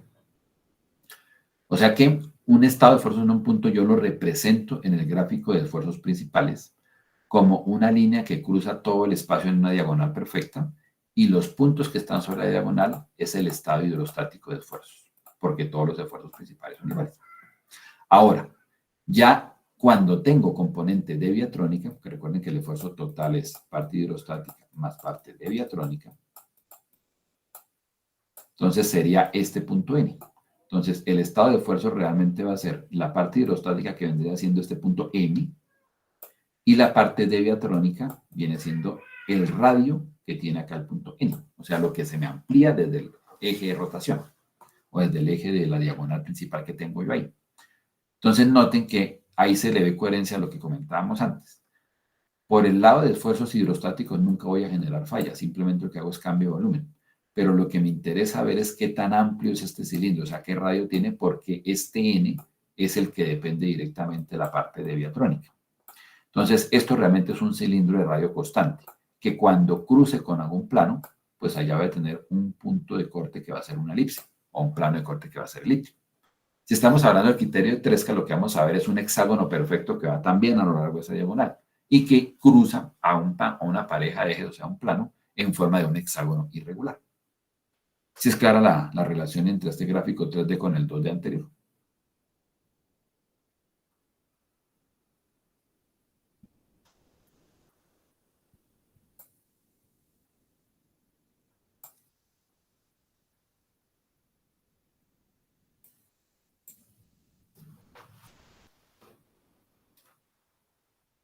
Ahora, existe otro concepto de elemento diferencial que se llama el elemento diferencial octaédrico, que es esto que estamos viendo acá. Entonces, tenemos nuestra papa, empotramiento,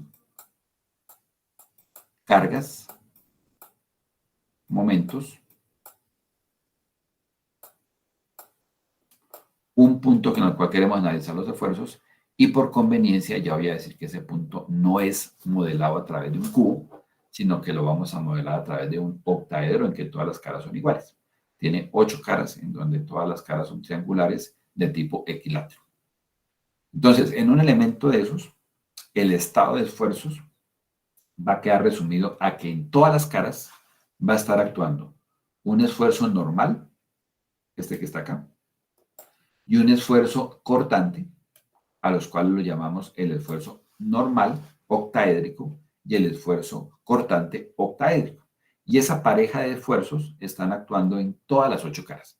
O sea, vamos a tener en total, si tenemos 8 caras, 16 vectores de esfuerzo actuando en total en eso. Pero con la ventaja de que cada esfuerzo octaédrico sigma tiene exactamente la misma magnitud que el de otra cara. Y lo mismo cada tau octaédrico, tau, tiene la misma magnitud de cualquiera de las otras caras. Entonces noten que en últimas estamos logrando una mejor simplificación. En el caso de elementos cúbicos, el máximo grado de simplificación es lograr 3 vectores completamente independientes, todos de tipo normal. En este caso de un elemento diferencial octaédrico, logro encontrar que el máximo grado de simplificación son dos vectores, uno normal y uno cortante, actuando sobre caras que están sobre un octaedro perfecto. Como este elemento de tipo octaedral tiene todos los esfuerzos sigma octaédrico iguales entre sí, noten que ese sigma octaédrico vendría siendo en últimas igual, como está apuntando acá respecto al centro, en esta dirección igual por esta cara, acá en esta cara igual, y allá atrás igual, y al otro lado igual. Todos los vectores son igualitos. Y abajo también encontramos 4 vectores que apuntan iguales. Todos iguales en la misma dirección, en la misma magnitud, perdón. Entonces, esta cosa es como si estuviéramos comprimiendo o jalando el material desde todas las direcciones igual. Por lo tanto, este esfuerzo octaédrico en el modelo de descomposición de tipo hidrostático y diatrónico es exactamente igual a la componente hidrostática del componente cúbico. O sea, sigma octaedral es igual al esfuerzo hidrostático. Y el tau octaedral tiene relación directa con la componente de desviación, o sea, es equivalente directamente con la desviación que tenemos en los elementos cúbicos. Entonces, por eso acá está la demostración. ¿Qué es el esfuerzo octaedral? Pues el promedio de los tres esfuerzos, o sea que es exactamente el mismo esfuerzo hidrostático. ¿Ya que es igual el tau octaedral? Al aplicar los cálculos se encuentra que es igual a esto. Y noten que el tau octaedral, por lo tanto, me está hablando en esencia, básicamente, del mismo criterio de von Mises. O sea, el tau octaedral sería el mismo esfuerzo equivalente a von Mises. Y al ser el mismo esfuerzo equivalente a von Mises, entonces, si yo trato de hallar cuál es el criterio de falla, recuerden que el esfuerzo hidrostático o promedio, ese no me produce falla, ese me produce cambio de volumen. Tengo que mirar este. Entonces, ¿cuándo produce el octaedral falla? Pues cuando sea mayor o igual a un valor crítico. Un tau crítico, llamémoslo así. Entonces, ese tau crítico, pues va a ser igual en el caso de tracción inaxial a esto. Por lo tanto, el criterio de falla por esfuerzos octaedrales resulta ser exactamente igual al criterio de falla de von Mises. Es igualito.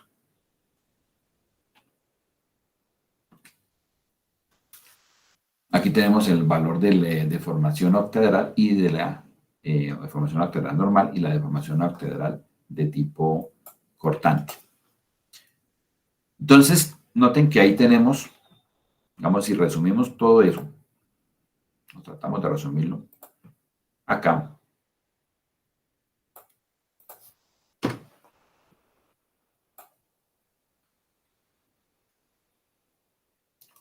Tenemos un elemento cualquiera, una pieza cualquiera,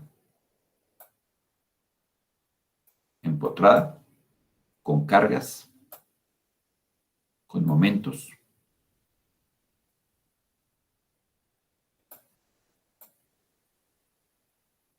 Un punto en esa pieza vamos a poderlo representar de varias formas.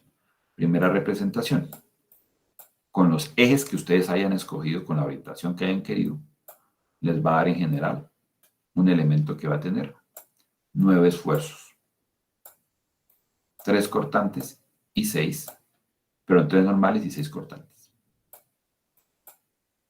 Que son el sigma X, el sigma Y y el sigma Z, los taos XY, XZ, YX, etc.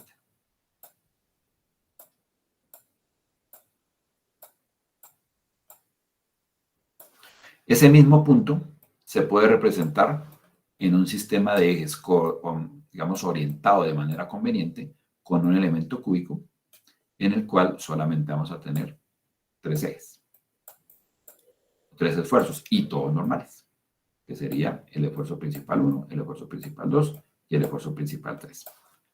Pero el mismo punto también yo puedo representarlo de otra manera, y es, no roto los ejes, sigo utilizando los mismos que tenían ustedes en su modelo inicial, y lo que digo es que es la suma de 2 estados de esfuerzos. El estado hidrostático más el estado de desviaciones. En el estado hidrostático tengo un esfuerzo que es exactamente igual en todas las 3 caras, que es el promedio de los esfuerzos X, Y y Z. Y en el componente que hace falta que queda, que llamamos de desviaciones, voy a tener unos esfuerzos que van a ser igual al esfuerzo original sigma Y menos el esfuerzo hidrostático en este eje. En este voy a tener lo mismo, el esfuerzo Z menos el hidrostático.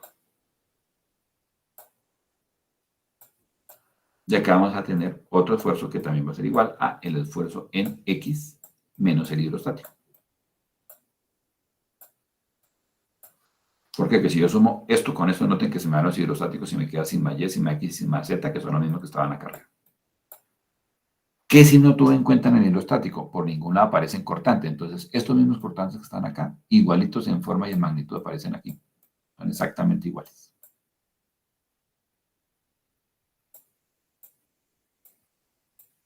Entonces, a eso es lo que llamamos la componente de desviación, que es un estado de esfuerzos complejo, pero solamente deviatrónico.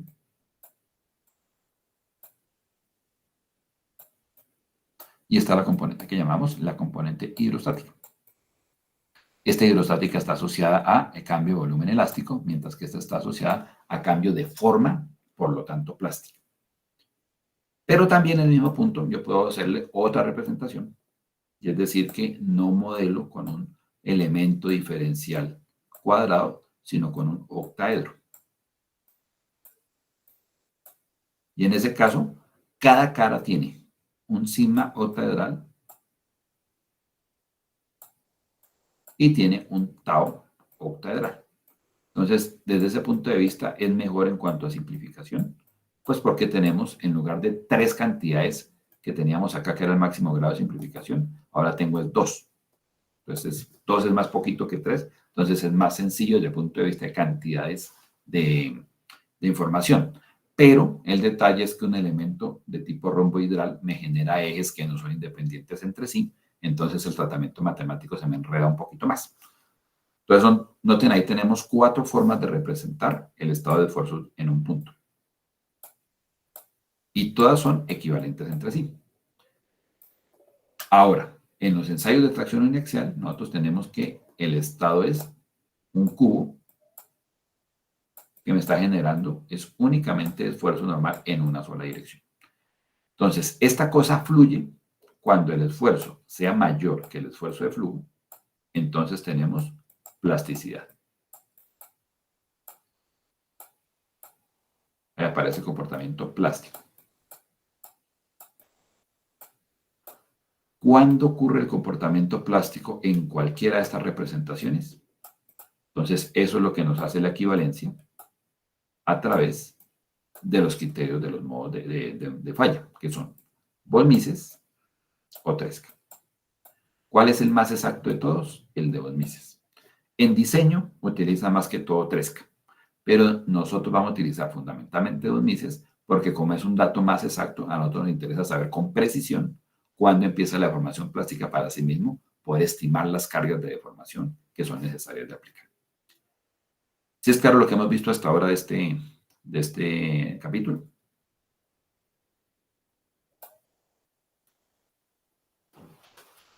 Sí, señor. Okay. Sí, señor. Gracias. Entonces, igualmente acá tenemos que hay invariantes de esfuerzos y deformaciones, es decir, invariantes que son de tipo simultáneo. Entonces, aquí hacen referencia. Entonces, para simplificar la representación de un estado complejo de esfuerzos o de deformaciones por medio de funciones que ahora vamos a llamar invariantes, tanto de esfuerzos como de deformaciones, si la curva de esfuerzo de formación es ploteada en términos de esfuerzos invariantes y de deformaciones invariantes, entonces la curva que se obtenga va a ser en principio independiente del estado de esfuerzos que tengamos. O sea, ¿cómo así? Si obtenemos una curva de esfuerzo de formación, que es un ensayo material, en la cual ploteamos sigma contra deformación, pues tenemos el ensayo de tracción uniaxial. Pero si ploteamos esfuerzo equivalente en el eje X y deformación equivalente en el eje Y, pues nos daría una curva más general que podríamos, por lo tanto, utilizarse para otro tipo de estados de esfuerzo. Y nos comentan que, por ejemplo, las curvas de flujo obtenidas del ensayo de tracción uniaxial y de ensayos de tensión biaxial y torsión en un tubo de pared delgada coinciden con esa misma curva que utiliza un invariante de esfuerzo y de deformaciones. Entonces, ¿cómo definimos esos invariantes de esfuerzos y deformaciones? Entonces, Nadai demostró que los esfuerzos cortantes octaédricos y las deformaciones cortantes son funciones invariantes que describen la curva de flujo independientemente del tipo de ensayo. Entonces, noten que estamos hablando de los esfuerzos octaedrales. Sin embargo, o sea que podríamos utilizarlos, es decir, utilizar curvas de esfuerzo de formación de ensayo, en la cual coloquemos acá epsilon octaedral y de esfuerzo octaedral. Sería una forma de tener una curva de ensayo que sería invariante. Pero acá nos dice que otra forma más usada para utilizar funciones invariantes es describir la deformación en términos de lo que vamos a llamar el esfuerzo efectivo o la deformación efectiva. ¿Y cómo definimos el esfuerzo efectivo o la deformación efectiva? Entonces noten que acá estamos simplemente aplicando pues las definiciones del esfuerzo equivalente. Raíz de 2 sobre 2 de las raíces cuadradas de sigma 1 menos sigma 2, sigma 2 menos sigma 3 y sigma 3 menos sigma 1 al cuadrado. Y las deformaciones eran raíz de 2 sobre 3 de los restas entre los diferenciales de las deformaciones en cada pareja de X. Entonces, esa ecuación de formación efectiva se puede simplificar como la que tenemos acá. O en términos de plasticidad total, podemos decir que es la que tenemos acá. Entonces, ¿qué es lo que se haría? Entonces, ¿cómo así? ¿Qué es esto? Entonces, hagan de cuenta que ustedes hacen un ensayo complejo, un ensayo de material en el cual están simultáneamente aplicando esfuerzo de tracción y un esfuerzo cortante. En el ejemplo que veíamos de un eje de pared delgada que estaba sometido a torque y a tracción simultáneamente. Lo estamos jalando y a su vez de eso estamos generando torsión. O sea que un elemento diferencial que está acá tiene cortante y tiene un esfuerzo normal. Entonces, este es un ensayo. ¿Cuál es el objetivo? Que estamos aplicando simultáneamente las dos cargas y vemos a ver en el ensayo cuándo va a fallar. ¿Qué haremos entonces para generar una curva de esfuerzo de formación? Entonces, hallamos el esfuerzo efectivo aplicado, que lo hallaríamos con esta ecuación. Hallamos la deformación efectiva aplicada, que lo hallamos con esta ecuación. Y entonces, este que es un ensayo de material complejo, lo vamos a plotear como esta condición, en donde me queda como la curva de esfuerzo de formación convencional, pero en donde estoy aplicando una condición de cualquier tipo de ensayo, no solamente el de tracción, lo estoy convirtiendo en una curva unidimensional de esfuerzo contra deformación. Eso es lo que significa un esfuerzo efectivo o una deformación efectiva. Una curva de resistencia de invariantes, básicamente lo que tenemos ahí. Ahora, que si eso se utiliza mucho, pues la verdad no. Realmente lo que siempre se utiliza es un ensayo de tracción uniaxial, en la cual pues la gráfica de invariantes del ensayo de tracción uniaxial es ella misma, porque nosotros acá noten que tendríamos en ese caso sigma 2, 0, sigma 3, 0, entonces me quedaría sigma 1 al cuadrado, me quedaría acá 0, acá me quedaría 0, entonces por lo tanto, ¿qué me queda? Pues que eso es raíz de 2 sobre 2 de sigma 1 cuadrado, o sea, la misma cosa. Lo mismo pasa con la deformación. No tengo esta deformación, no tengo esta deformación. Entonces me quedaría que la deformación efectiva en un ensayo de tracción uniaxial es la que en última estoy aplicando directamente con la deformación del cabezal.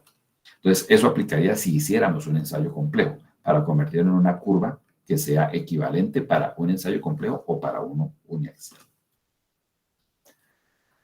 Ya casi entramos en el terreno de lo que es el núcleo de la teoría de la plasticidad. Digamos que lo anterior simplemente era decir criterio de falla, ¿cuándo inicia la deformación plástica? Pero realmente cuando uno está haciendo deformación plástica, uno ya pasó fluencia y ahora estamos acá. Ahora me interesa saber es punto a punto cómo relacionar todos estos estados de esfuerzos y deformaciones. Eso es teoría de plasticidad, estar metido dentro de la zona plástica. ¿Cómo sabemos si hemos pasado de la parte elástica a la parte plástica? Eso es lo que analizan las teorías de falla. O sea, la teoría de Von Mises, la teoría de Tresca, etc. ¿Cómo se da el comportamiento entre esfuerzos y deformaciones acá? Eso se llama teoría de la elasticidad. Nosotros nos interesa la teoría de la plasticidad, cómo se dan las relaciones allá adentro metidos dentro de esa zona. Entonces, aquí hay algo importante y es que, digamos, como se han comentado varias veces en la larga lectura cuando ustedes la revisen en detalle, La relación que hay entre los esfuerzos y las deformaciones en el estado ya plástico no necesariamente se considera entre esfuerzos y deformaciones en deformación plástica, es decir, no tenemos exactamente los mismos criterios para la condición elástica que la plástica. En la región elástica, las deformaciones están completamente, digamos, determinadas con la ley de Hooke, o sea que no tenemos posibilidades de equivocación. Mientras que en el caso de la deformación plástica, esas deformaciones en general no están únicamente determinadas por el esfuerzo, dependen de todo el historial de carga. O sea, es decir, ¿a qué hace referencia eso? Que en una deformación plástica, una deformación elástica, uno carga y descarga sobre la línea recta y siempre va a encontrar que para esta deformación va a corresponder este esfuerzo. No importa cuántas veces haya cargado y descargado en la zona elástica, siempre va a ocurrir. Pero en la zona plástica noten que cosas como estas ocurren. Cargo y descargo. Y noten que yo acá, este valor de deformación tiene este esfuerzo y el mismo valor de deformación tiene este esfuerzo o puede tener este esfuerzo. Entonces, en la zona plástica sí hay dependencia del historial de carga, lo que nos está diciendo acá. Entonces, ya no podemos decir que está completamente unívocamente unida una deformación a un esfuerzo. En la parte plástica ya no se puede cumplir eso. Y eso nos genera problemas a la hora de analizarlo. Entonces, en plasticidad es necesario, por lo tanto, determinar incrementos diferenciales de deformación plástica a través de todo el proceso con el objeto de ir integrando y obtener, por lo tanto, la deformación total. Por eso es tan importante el poder trabajar siempre con la deformación de naturaleza incremental, porque si trabajamos con la deformación de ingeniería, nos va a generar errores muy grandes dentro de esa región. Entonces, siempre hay que trabajar con deformaciones incrementales. Vamos a hacerlo es lo que necesitamos más importante. Entonces, ¿y qué es incremental? Noten, por ejemplo, aquí que estamos haciendo de que en este ejemplo consideramos que tenemos un redondo que tiene 50 milímetros de longitud, en tensión pasa a 60 milímetros y después de que es comprimido a la longitud inicial de 50. Entonces, si hacemos deformación total, ¿qué sería?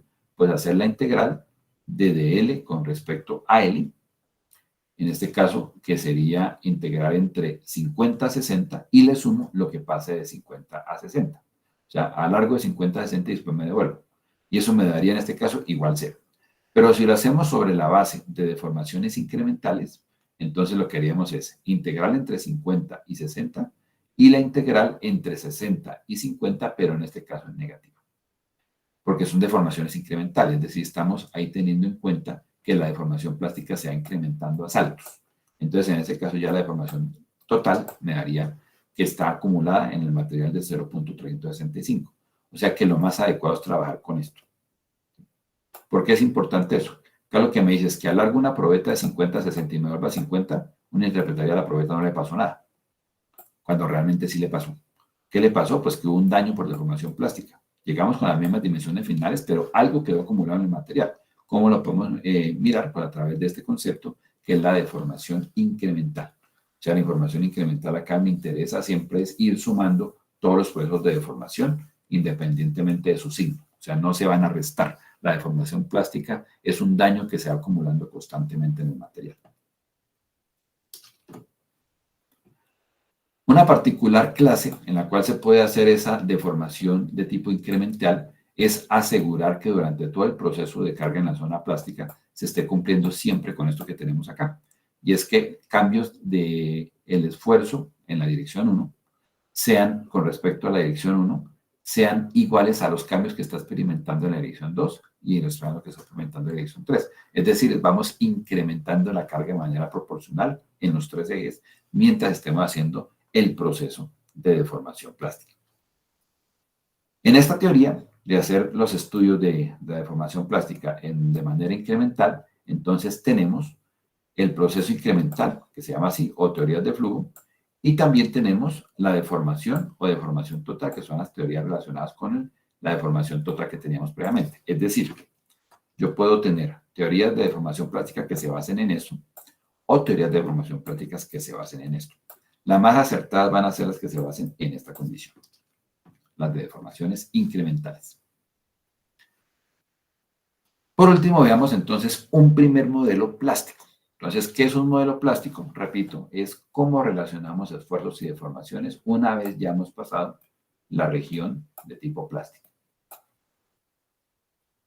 Entonces, aquí es lo que estamos viendo. Entonces, en esta región, ¿cómo se relacionan esfuerzos y deformaciones? Entonces uno diría, pero no sería suficiente con decir, por ejemplo, que el modelo es K de formación a la N. Ya con eso no tendríamos el modelo claramente establecido. Pues la respuesta es no. Recuerden que cuando yo cargue por acá y descargue, me vengo por acá y vuelvo y palmo por allá. En cambio, en la región elástica, yo cargo sobre esa línea y me descargo sobre esa línea. Es decir, en la línea elástica yo nunca me salgo de esa trayectoria. Pero en la parte plástica, sobre todo cuando me devuelvo, me salgo de la línea y cuando vuelvo a cargar, vuelvo a entrar a la línea, generando esos bucles. Y esa es la razón de por qué tenemos tanto inconveniente en modelar la región plástica. Es importante que lo tengan ustedes claro, porque a veces uno no, a un curso de esto no le queda con suficientemente clarificada la idea de, bueno, ¿y por qué es tan enredada la plasticidad? Si yo lo que diría es, pues simplemente modele la curva con una ecuación. Pasamos de una línea recta a una lineal, pues desde que conozca la ecuación no hay problema. Pero el problema es que no nos movemos sobre esta línea. Solamente nos movemos cargando sobre esa línea. Pero cuando descarguemos, nos devolvemos por la elástica, volvemos a cargar y volvemos a formar para allá. Estos desfases son los que nos generan un problema. Por eso se dice que la parte plástica depende del historial de carga. O sea, cómo hemos llegado allá. Si hemos cargado una vez, si hemos descargado varias veces, si sí o si no. Entonces acá tenemos un ejemplo de un primer modelo que se llama las ecuaciones de Levi-Mises. Es un modelo plástico. ¿Y para qué lo utilizamos? Para plásticos que se consideran ideales, es decir, plásticos que tienen este comportamiento. La curva se comporta así. Entonces, en este caso, por ejemplo, si consideramos la condición de flujo en el ensayo de tensión en Excel, recordemos que el esfuerzo principal 1, que es la dirección de carga diferente de 0, sigma 2 y sigma 3 son 0. En el esfuerzo hidrostático, pues sería sigma 1 dividido 3. Y dado que la componente de diatrónica es la única que causa fluencia, pues la calculamos. ¿Cómo es la componente de diatrónica? Siempre que cuente en prima la lectura, significa parte de diatrónica. La parte de diatrónica, el componente principal, sería restar la principal, la parte hidrostática. Por lo tanto, me da esto que está acá. Y la parte de diatrónica del componente 2 y 3 no me da 0, sería menos sigma 1 sobre 3. Entonces, de esa manera, noten que encontramos que hay una relación entre la parte de diatrónica en el componente 1 con la 2 y con la 3. Aplicamos la condición de constancia de volumen en la deformación plástica, que siempre se debe quedar. ¿Y eso cómo se mete o cómo se calcula? Pues cualquier cambio en la deformación que sea en el eje principal 1 debe ser igual a menos 2 veces lo que sea en el eje principal 2 y a su vez a menos 2 veces lo que sea en el eje principal 3. Noten que con eso estamos asegurando que se va a dar constancia de volumen. De esa manera, entonces, reemplazamos en la ecuación que tenemos acá, la 343, y llegamos a esta que son las ecuaciones ya de Levi-Mises. Noten que es una ecuación en donde permanece o la relación de incrementos de deformación en cada uno de los ejes, dividido por la parte de diatrónica de los esfuerzos de cada uno de los ejes, son iguales entre sí e iguales a una constante que vamos a llamar D, elemento diferencial de lambda. Entonces, si un material en estado plástico, modelando la forma en que se comporta su curva en cargas y descargas, se maneja bien con esta ecuación, decimos que estamos aplicando el modelo de Levi-Mises, que es un modelo apenas de lo que estamos teniendo. Tengan presente que es un modelo que solamente es plástico, no tiene en cuenta para nada la parte elástica. Por eso se dice que es para un sólido plástico ideal. Al final, estas ecuaciones, utilizando la ecuación 257, que es donde tenemos la constante de la M, que es la lambda que recuerden que tenemos aquí. Entonces, aquí las convertimos en este paquete de ecuaciones que es finalmente con el cual nosotros siempre vamos a trabajar si aplicamos el modelo de Levi-Mises. Este sería el paquete de ecuaciones que me modelan cómo se comportan esfuerzos y deformaciones al interior de la región plástica.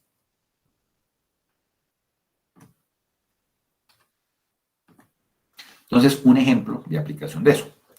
Tenemos un tubo delgado de aluminio, el cual tiene un radio, una relación de radio espesor de 20, el cual está cerrado en cada una de las tapas y está presurizado a 7 megapascales. La idea es que causa deformación plástica.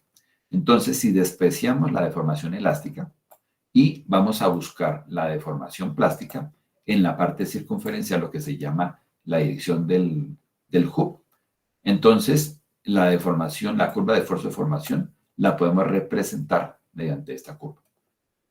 Entonces, noten que acá me dice, esfuerzo es igual a 170 por E barrita a la 0,25. ¿Qué es sigma barrita y qué es epsilon barrita? Son los esfuerzos efectivos, que son invariantes de esfuerzo en ensayos en material. O sea que esta curva la puedo emplear para aplicarlo a un estado complejo de esfuerzos o a un estado de esfuerzo uniaxial. Noten que esto me está modelando un comportamiento de tipo no lineal, material sólido que tiene este comportamiento. No hay parte plástica, pero como tiene esta forma, que sería la forma A por epsilon a la n, tiene la forma de modelarme una curva con esa geometría. Entonces, ¿qué hacemos? Calculamos los esfuerzos a partir de la resistencia de materiales. Entonces, el esfuerzo circunferencial en un recipiente presurizado, ¿cómo es? Presión por radio sobre espesor. ¿Cómo es el esfuerzo longitudinal por la presión? Pues va a ser igual a presión por radio sobre 2 veces el espesor. O sea, es igual a sigma 1 medios. Recuerden que en un recipiente a presión, el esfuerzo circunferencial siempre es el doble del esfuerzo longitudinal. Y en la dirección radial tenemos esfuerzo cero. ¿Qué tenemos ahí? Pues es un tubo cerrado, lo que nos están diciendo ahí, que está presurizado internamente. Acá tenemos un elemento diferencial sobre la superficie. Entonces, en esta dirección tenemos este esfuerzo. Y en esta dirección tenemos este esfuerzo. Eso es lo que estamos calculando. Y en esta dirección, que sea la que sale del cilindro, el esfuerzo es cero. Ahora aplicamos el modelo de Levi-Mises. Entonces, acá nos dijeron que al aplicar esta presión de 7 megapascales en el interior del cilindro, la presión que está aplicándose acá por vía hidráulica o por vía neumática, estamos dentro de la zona plástica, es lo que nos están diciendo. Acá tenemos deformación plástica. Pero nos están haciendo las preguntas de encuentra deformaciones dentro de la zona plástica. Entonces, aplicamos la ecuación de Levi-Mises. Acá está la primera, de epsilon 1, de epsilon 3. Simplemente reemplazamos los estados de esfuerzos que tenemos acá. Noten qué es lo que se está haciendo allá. Y por lo tanto, se llega a que el de epsilon 1, la primera ecuación de Levi-Mises, es igual a esto. El de epsilon 3 es igual a esto. De epsilon 1 debe ser igual a de epsilon 3 por constancia de volumen, es decir, que de epsilon 2 necesariamente debe ser igual a 0. Por eso no nos aparece ahí una ecuación de Levi-Mises para ese eje. Ahora hallamos el esfuerzo efectivo. El esfuerzo efectivo, ¿cómo se halla? Pues 1 sobre raíz de 2, de sigma 1 a menos sigma 1 sobre 2 al cuadrado. Lo aplicamos para el componente 1, componente 2 y la parte 3. Eso nos daría que el esfuerzo efectivo aplicado es de este valor en el cilindro. Entonces, el esfuerzo efectivo aplicado en el cilindro. El esfuerzo sigma 1, ya sabemos que es igual a 140 megapascales. El esfuerzo efectivo, de acuerdo a eso que me da acá, sería igual a 125 megapascales. Ahora, yo sé que la ecuación de endurecimiento de mi material es esta. Por lo tanto, de aquí yo puedo despejar lo que me están preguntando, que es la deformación efectiva. Simplemente despejamos y nos va a dar que es igual a 0.257. Entonces, yo conozco el esfuerzo efectivo a partir de los esfuerzos aplicados a mi pieza. Conozco la deformación efectiva. Ahora, ¿qué hago? Me meto dentro del modelo de las ecuaciones de Levi-Mises. ¿Con el qué objetivo? Pues el objetivo de determinar cuál es la deformación 1, que es la que me están preguntando. La deformación 1, noten que entonces, por lo tanto, es igual a 0.222. Entonces, ¿qué fue lo que se hizo ahí?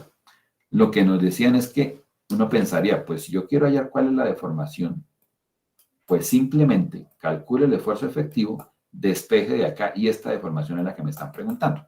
Pero recuerden que dentro de esa zona plástica yo tengo memoria. Cuando cargo y descargo las cosas no son iguales. Entonces, ¿qué es lo correcto? Utilizo esta ecuación solamente para hallar la deformación efectiva. Con esa deformación efectiva, ahí me meto dentro del paquete de Levi-Mises para poder si hallar lo que me están preguntando, que es cuál es la deformación en el eje 1. Y entonces la respuesta correcta es esta. No sería la deformación esta que tenemos acá, de 0.257. Esa sería la que uno pensaría que sería la que le están preguntando, ¿cuál es la deformación en el eje 1? Pero no, realmente la ecuación, la respuesta correcta es esta, que es la que sale del modelo de Levi-Mises. ¿Alguna pregunta?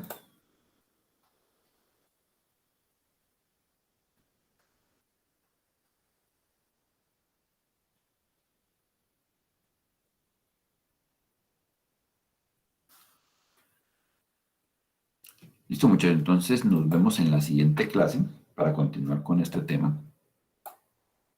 Profe, yo tengo Ajá. un asunto, o sea, es que su merced ha enviado correos a